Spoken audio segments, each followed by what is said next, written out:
Welcome back to another edition of Let's Turn This Box Truck into an RV. And today is Thursday, November 9th, and it's a cool, beautiful day outside, but I'm working in the basement today and working on the cabinetry like I've been doing for the last few episodes.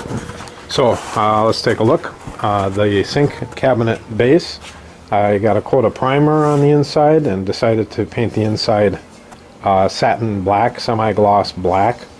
And I think it looks good. So I still want to put some vinyl flooring type material on the inside bottom and glue that down, but that's for another day. The focus right now is working on these doors. They sure are a lot of work. There's a lot of pieces that go into these doors. So as you can see, I've got a number of them dry fit. These are the two doors that are going to be going underneath the sink, in the sink base. This door is one of four doors that go above the bed, two on either side of the bed, the head of the bed and the foot of the bed. This is one of the microwave cabinet doors. These are the blanks for the two drawers that go over here. And porta potty garage doors over here, and then this small door is going to go also on the sink base. As you can see, these are all just dry fit. I've cut panels out for these doors, and I've cut them out of a single wide plank of red oak, and it's really hard to keep these things from warping. They're cut down and planed down to 1/2 inch. The slot that they need to go in is 1/4 inch. So I still need to panel these, and I'm not going to take the whole thing down to 1/4 inch. I'm going to leave it 1/2 inch. And I'm actually going to put the panel to the inside, which is a little bit untraditional. Usually the panel sticks out to the outside. But I want kind of that clean shaker look. This panel was a little strange because it really warped on me. And right after I planed it down, seems like they always do that. You know, this is all just air-dried lumber. So it's been sitting for about, I gotta think now, I think these were cut in 2011. So they've been sitting for about 5-6 years now. But they still warp. They still warp on me. But this one warped. It cupped like I expected it to, but then it kind of flattened out again. And right now it's not too bad. I could probably use this as is. But some of these have warped so badly that what I decided to do was rip them down at the center and then put a vertical piece. Actually, some of them like this, for example. These panels, see, this one's pretty badly warped.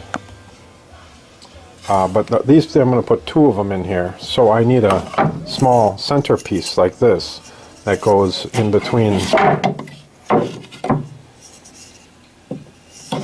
And sure enough, you know, I cut these out, I got them all set to go, and I cut them too short. I made the same mistake here that I did earlier, in that I forgot to take into account the tongues. So I got to recut this one, I got to recut the center one for here, I got to recut all four of them for the above bed door. As you can see, this centerpiece is too short. Again, I didn't accommodate for the tongues. So these four pieces have to be recut. And I screwed up over here too. Instead of putting these tenons on the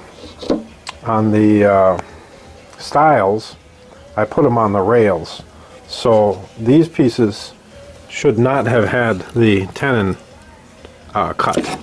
And so I've got to recut 8 of these. So that kind of sucks. So I got to recut a whole bunch. I'm making a list now of the ones I got to recut.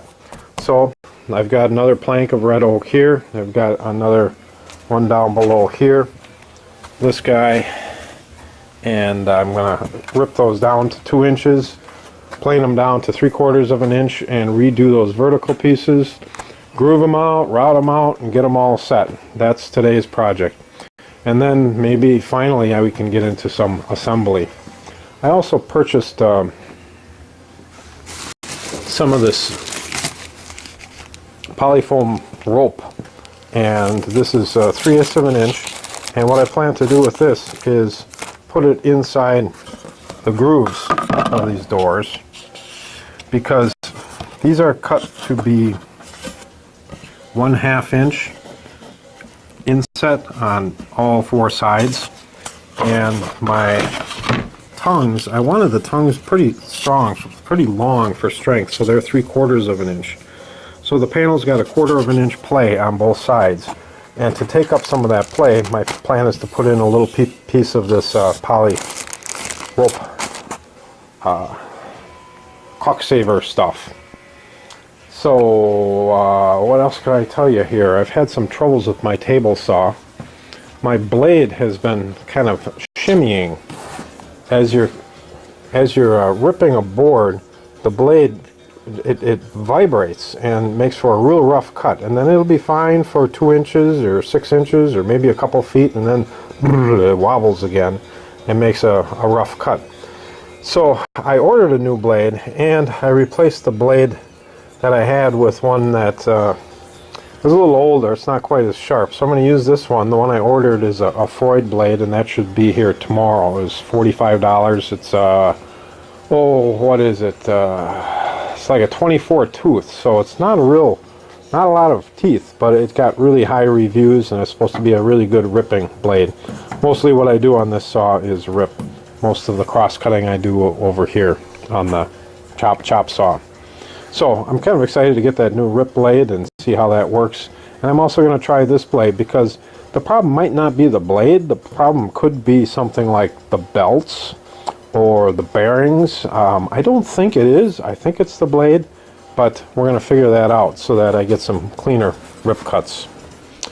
And I think that's about it for today. Working on the cabinets. Until next time.